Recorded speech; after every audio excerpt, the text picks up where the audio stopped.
لیکن نبوت کے پیغام کو قیامت تک باقی رہنا تھا۔ اللہ رب العزت نے اپنے نبی پر نبوت تو ختم فرما دی، لیکن نبی صلی اللہ علیہ وسلم کے بعد نبوت کی جماعت صحابہ اکرام بھی اللہ نے عطا فرما دیے کہ یہ وہ طبقہ ہے جو نبی سے سنتوں کو لیں گے، یہ وہ طبقہ ہے جو نبی سے احکامات کو لیں گے، یہ وہ طبقہ ہے جو نبی کی تعلیمات کو لیں گے، یہ وہ طبقہ ہے جو اللہ کے نبی پر اترنے والی وحی کو یاد کریں گے، یہ وہ طبقہ ہے جو نبی صلی اللہ علیہ وسلم پر حضرت جبرائیل امین نے پورا کا پورا دین لایا ہے۔ اس کو سب سے پہلے سیکھنے کے لیے حضرات صحابہ اکرام ہیں، تو اللہ تعالیٰ نے نبوت کا دروازہ تو بند فرما دیا، اس سے پہلے کسی نبی کو نمائندے عطا نہیں فرمائے۔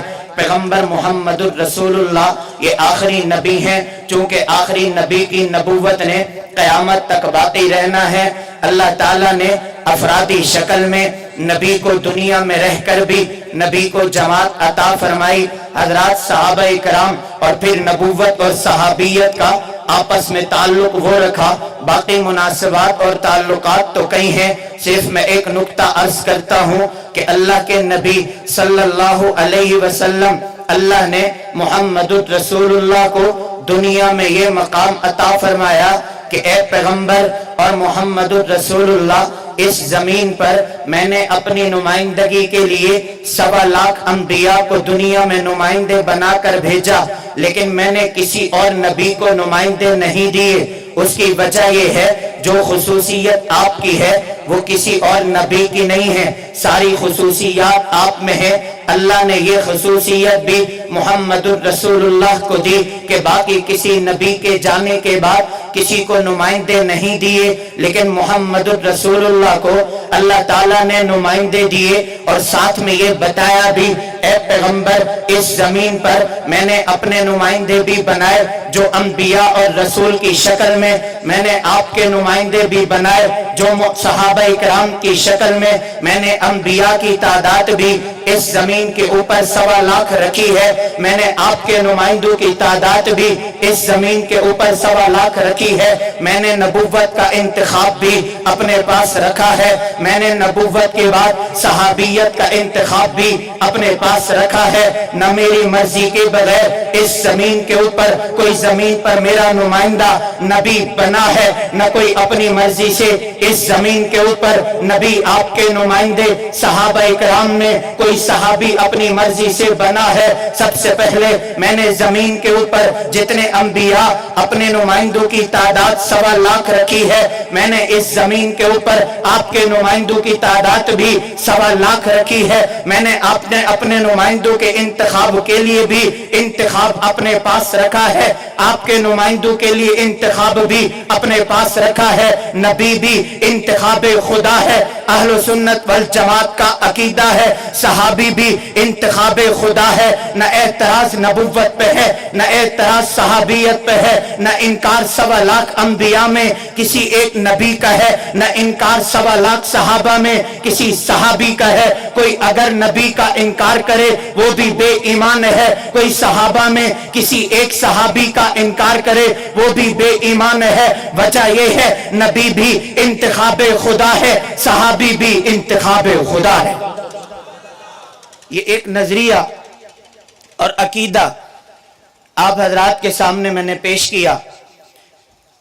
ہمارے مرکز کا یہ مزاج ہے کہ ہم بنیاد پر بات کرتے ہیں اور اس کے اوپر پھر دلائل دیتے ہیں۔ آپ پوری دنیا میں گھومیں، آپ کو یہ نظیر اور مثال نہیں ملے گی۔ وجہ کیا ہے کہ جب بنیاد پر محنت ہو، عقائد اور نظریات بنیاد سے سمجھ آتے ہیں۔ اگر آپ بنیاد چھوڑ دیں، اوپر لگے رہیں، تو عوام کے ذہنوں سے اشکالات نہیں جانے۔ اب ہم نے اپنا نظریہ عقیدہ سمجھا دیا، اب کوئی دنیا میں 1.25 لاکھ نبی میں کسی نبی پر اعتراض کرے، ہم نے اس کا بھی دفاع کرنا ہے۔ 1.25 لاکھ صحابہ میں اگر کسی صحابی کی صحابیت پہ اعتراض ہوگا، ہم اس کا بھی دفاع کریں گے۔ اس کی وجہ یہ ہے کہ ہم نے اہل سنت والجماعت کو اپنایا ہے، یہ کوئی تنظیم نہیں بلکہ اہل سنت یہ بھی عقیدہ ہمارا ہے، والجماعت یہ بھی عقیدہ ہمارا ہے۔ اہل سنت میں نبی کی ساری چیزیں داخل ہیں، والجماعت میں صحابہ کی ساری چیزیں داخل ہیں۔ اب ہم نے یہ عقیدہ پیش کیا، اب نہ اعتراض حضرت آدم پہ ہے، نہ اعتراض حضرت یوسف پہ ہے، نہ اعتراض حضرت اسماعیل پہ ہے، نہ اعتراض حضرت ابراہیم پہ ہے، نہ اعتراض محمد الرسول اللہ پہ ہے۔ وجہ یہ تھا کہ انتخاب خدا کا ہے، خدا کے انتخاب پہ اعتراض نہیں ہو سکتا۔ ادھر صحابہ بھی انتخاب خدا ہیں، صدیق اکبر صحابی رسول ہیں، انتخاب خدا ہیں، صدیق اکبر پہ اعتراض نہیں۔ حضرت عمر انتخاب خدا ہیں، حضرت عمر کی صحابیت پہ اعتراض نہیں۔ حضرت عثمان انتخاب خدا ہیں، حضرت عثمان کی صحابیت پہ ہمیں اعتراض نہیں۔ حضرت علی صحابی رسول ہیں، ان کے انتخاب پہ ہمیں اعتراض نہیں۔ جس طرح یہ چاروں خلفاء یہ خلیفہ ہیں، ہمیں ان کی خلافت پہ ہمیں اعتراض نہیں۔ سارے صحابہ میں امیر معاویہ ہوں، ہمیں ان پہ بھی اعتراض نہیں۔ وجہ یہ ہے جس طرح صدیق اکبر یہ انتخاب خدا تھے، جس طرح عمر یہ انتخاب خدا تھے، جس طرح عثمان یہ انتخاب خدا تھے، جس طرح علی یہ انتخاب خدا تھے، امیر معاویہ بھی انتخاب خدا ہیں۔ اگر سیدنا صدیق اکبر یہ اللہ کے نبی کے سسر ہیں، انتخاب خدا کا تھا۔ حضرت عمر سسر ہیں، انتخاب خدا کا تھا۔ حضرت عثمان داماد ہیں، انتخاب خدا کا تھا۔ حضرت علی داماد ہیں، انتخاب خدا کا تھا۔ اگر 1.25 لاکھ انبیاء میں کسی انتخاب پہ اعتراض ہوگا، 1.25 لاکھ صحابہ میں کسی پہ اعتراض ہوگا، اس کا مطلب یہ ہے ہم نے خدا کے انتخاب پہ اعتراض کیا ہے۔ ہم نہ 1.25 لاکھ انبیاء پہ کسی کا اعتراض برداشت کرتے ہیں، نہ 1.25 لاکھ صحابہ میں صدیق اکبر سے لے کر امیر معاویہ تک نہ کسی صحابی پر اعتراض برداشت کرتے ہیں۔ اہل سنت یہ عنوان بھی ہمارا ہے، والجماعت یہ عنوان بھی ہمارا ہے، نبی کا دفاع یہ بھی ہمارا ہے، والجماعت صحابہ کا دفاع یہ بھی ہمارا ہے۔ پورا دین ہے نا، تو پورے دین پر بات پورے دین پہ ہوگی۔ میں نے ابھی اہل سنت پہ بات کی، والجماعت پہ بات کی۔ دنیا میں آج یہ فضا قائم کی جا رہی ہے کہ اپنے آپ کو کیا اہل سنت کہنا ضروری ہے، کیا اپنے آپ کو یہ والجماعت کہنا ضروری ہے۔ یہ تو تفریق اور فرقہ واریت کے فضا ہے، بلکہ یہ فضا قائم کی جائے کہ جی بس مسلمان ہیں، مسلمان کہنا کافی ہے۔ یہ ہر جگہ یہ فضا، یہ اعتراض، یہ ہمیں سمجھانے کی بات کی جا رہی ہے۔ اور جہاں بھی آپ دنیا میں دیکھیں گے کہ اعتراض بھی اہل حق پہ، تنقید بھی اہل حق پہ، اور سمجھانے کی کوشش بھی اہل حق کو کہ آپ جی یہ نہ کہیں، یہ نہ کہیں۔ گزشتہ دن پہلے ایک جگہ ایک شخص آیا اور اس نے کہا کہ مولانا صاحب ہم صرف مسلمان ہیں، آگے یہ جو تفریق ہے اس سے ہمارا کوئی تعلق نہیں۔ میں نے کہا اچھا، میں نے کہا آج کی دنیا میں اس کا تعلق مخالف مذہب سے تھا۔ آج کل دنیا میں ہر بندہ یہ بات تو کہہ رہا ہے کہ جی مسلمان کہو۔ میں نے کہا میں بھی آپ کی بات سے متفق ہوں کہ جی صرف مسلمان کہا جائے، لیکن سوال یہ ہے کہ صرف مسلمان، کامل مسلمان کون ہوگا؟ ایک مسلمان کا معنی وہ جو آپ کے ذہن میں، اور ایک مسلمان کا معنی وہ جو میرے ذہن میں۔ میں نے کہا آپ کے ذہن میں مسلمان کا معنی کیا ہے؟ جو اللہ پہ ایمان رکھے، اللہ کی صفات پہ ایمان نہیں رکھتا، وہ کہتا ہے پھر بھی مجھے مسلمان کہو۔ جو اللہ کے بعد اللہ کے انبیاء پہ ایمان رکھتا ہے لیکن اللہ کے انبیاء کی صفات کو نہیں مانتا، وہ پھر بھی کہتا ہے جی مجھے مسلمان کہو۔ جو انبیاء پہ ایمان رکھتا ہے لیکن پیغمبر اور محمد الرسول اللہ کو وہ آخری نبی نہیں مانتا، وہ پھر بھی کہتا ہے مولانا صاحب تھوڑا ہلکا ہاتھ رکھو، مجھے بھی مسلمان کہو۔ جو قرآن پہ ایمان نہیں رکھتا وہ بھی کہتا ہے تھوڑا سا ہلکا ہاتھ رکھو، مجھے بھی مسلمان کہو۔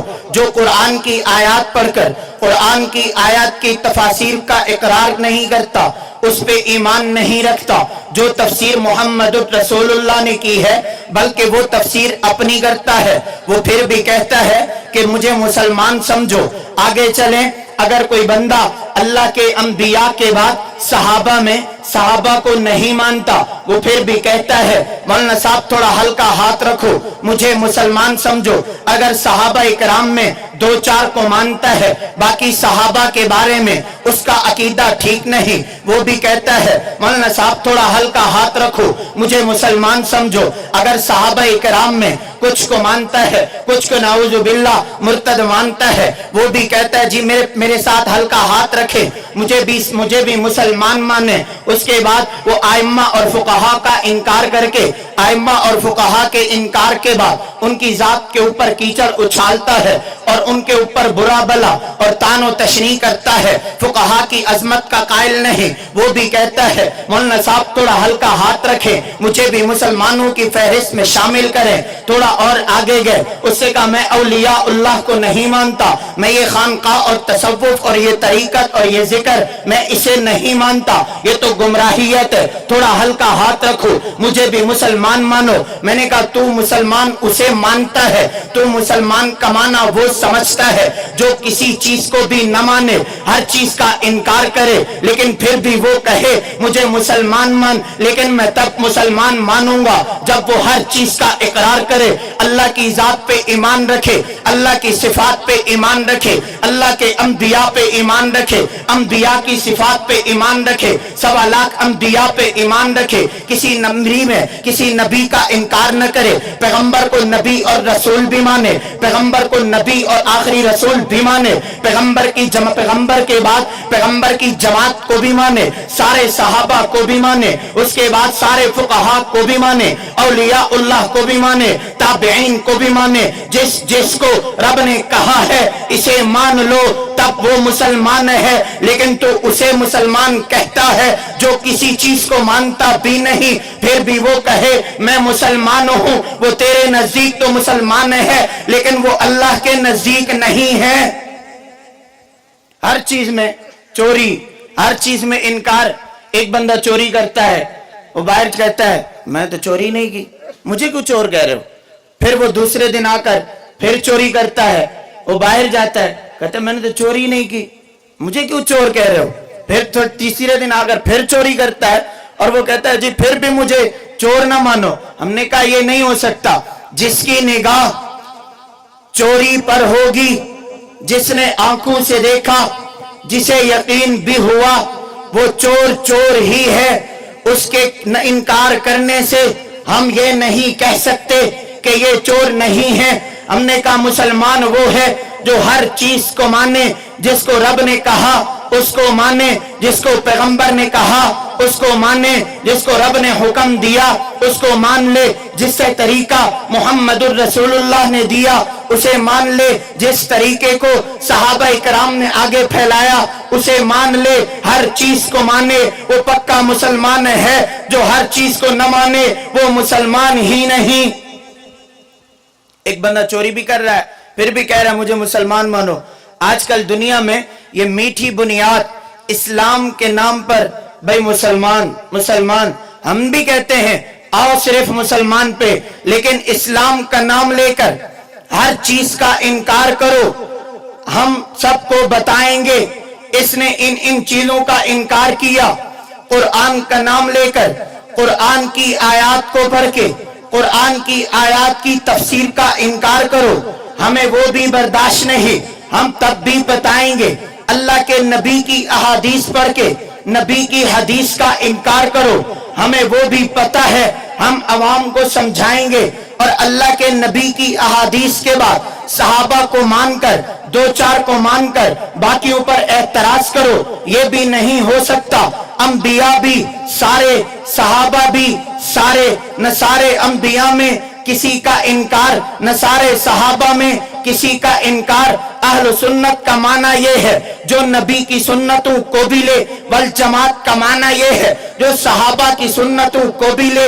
نبی کی سنتوں کو لینے والے کا نام اہل سنت بھی ہے، نبی کے صحابہ کی سنتوں کو لینے والے کا نام والجماعت بھی ہے۔ جو نبی کو نہ لے اپنے کسی اور کو لے، جو صحابہ کو چھوڑ دے، ہم اسے اہل سنت نہیں، ہم اسے والجماعت نہیں بلکہ اہل بدعت اور گمراہ کہیں گے۔ ہمارے مرکز اہل سنت والجماعت کی فکر یہ ہے کہ دنیا میں اپنے مسلک اہل سنت والجماعت کو عام بھی کیا جائے۔ ہماری دنیا میں فکر یہ ہے کہ اہل سنت والجماعت کا دفاع بھی کیا جائے۔ ہماری فکر یہ ہے اہل سنت والجماعت کی دعوت و فکر کو پوری دنیا میں سمجھایا بھی جائے۔ اہل سنت کا معنی کیا ہے، والجماعت کا معنی کیا ہے۔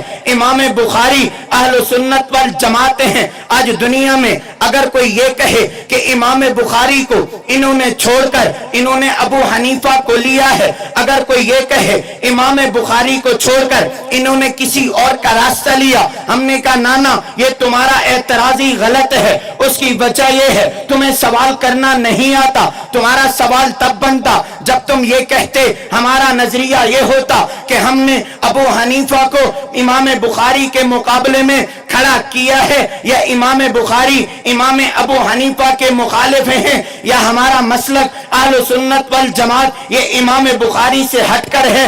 امام بخاری اور ہماری کوئی لڑائی نہیں، امام بخاری بھی اہل سنت والجماعت ہیں، ہم بھی اہل سنت والجماعت ہیں۔ امام بخاری نے صحیح البخاری کتاب لکھی ہے۔ امام بخاری کی کتاب کا مقام وہ ہے اصح الکتب بعد کتاب اللہ البخاری۔ امام بخاری نے کتاب لکھی جس کو کتاب اللہ کے بعد سب سے زیادہ رتبہ ملا ہے۔ امام بخاری کی ذات کو دیکھیں، وہ بھی اہل سنت والجماعت ہے۔ امام بخاری نے اپنی کتاب میں ابواب باندھے ہیں، وہ بھی اہل سنت والجماعت ہیں۔ امام بخاری نے اپنی کتاب میں احادیث لائی ہیں، وہ بھی اہل سنت والجماعت کے مطابق ہیں۔ نہ امام بخاری کی حدیث پیغمبر کی سنتوں کے خلاف ہے، نہ امام بخاری کی کوئی حدیث نبی کے صحابی کے خلاف ہے، نہ امام بخاری کا عنوان پیغمبر کی سنتوں کے خلاف ہے، نہ امام بخاری کا عنوان پیغمبر کی جماعت صحابہ کے خلاف ہے، نہ امام بخاری کی نہ امام بخاری نے اپنی ذات کو پیغمبر اور صحابہ کے خلاف کیا ہے۔ اس کی وجہ یہ ہے اگر امام بخاری نبی اور نبی کے صحابہ کو چھوڑ دیں تو صحیح بخاری کیسے لکھی؟ دنیا کہتی ہے نا کہ جی ان کو دیکھو اور امام بخاری کو دیکھو، تم تو بہت بات کے ہو، تم تو آج کی پیداوار ہو، اور ہم اہل سنت والجماعت اور ہمارا امام بخاری کا کسی بھی قسم کا کوئی ٹکراؤ ہی نہیں ہے، ہم تو ایک ہی ہیں۔ امام بخاری شافعی المسلک اور امام شافعی اہل سنت والجماعت ہیں۔ امام احمد ابن حنبل یہ بھی اہل سنت والجماعت ہیں۔ امام مالک یہ بھی اہل سنت والجماعت ہیں۔ امام اعظم ابو حنیفہ یہ بھی اہل سنت والجماعت ہیں۔ قاضی ثناء اللہ پانی پتی رحمت اللہ علیہ نے، حضرت مولانا شاہ ولی اللہ محدث دہلوی رحمت اللہ علیہ نے، حضرت مولانا عبدالعزیز رحمت اللہ علیہ نے، آپ ان کو پڑھیں، ان کو دیکھیں، یہ فرماتے ہیں چاروں ائمہ یہ اہل سنت والجماعت ہیں۔ چاروں ائمہ سے ہٹ کر پانچواں دنیا میں کوئی مذہب نہیں۔ 4 قرون کے بعد یہ وہ 4 مذاہب فقہی ہیں جن کا اختلاف فروعی ہے، ان کا عقائد میں اختلاف نہیں۔ اسی وجہ سے یہ چاروں فقہا اہل سنت والجماعت ہیں، ان کے متبعین اور ان کی تقلید و اتباع کرنے والے بھی اہل سنت والجماعت ہیں۔ ہاں اگر کوئی ان سے ہٹ کر کوئی پانچویں فقہ بنانے کی کوشش کرے یا ان کی مخالفت کرے، وہ کبھی اہل سنت والجماعت نہیں ہوگا۔ ان کی مخالفت کرنے والا وہ گمراہ ہوگا۔ تو پتہ یہ چلا یہ چاروں فقہا یہ چاروں ائمہ یہ اہل سنت والجماعت ہیں۔ امام ابو حنیفہ کا امام شافعی سے اختلاف ہے، لیکن یہ اختلاف فروعی ہے، یہ فقہ کا اختلاف ہے، یہ مسائل کا اختلاف ہے۔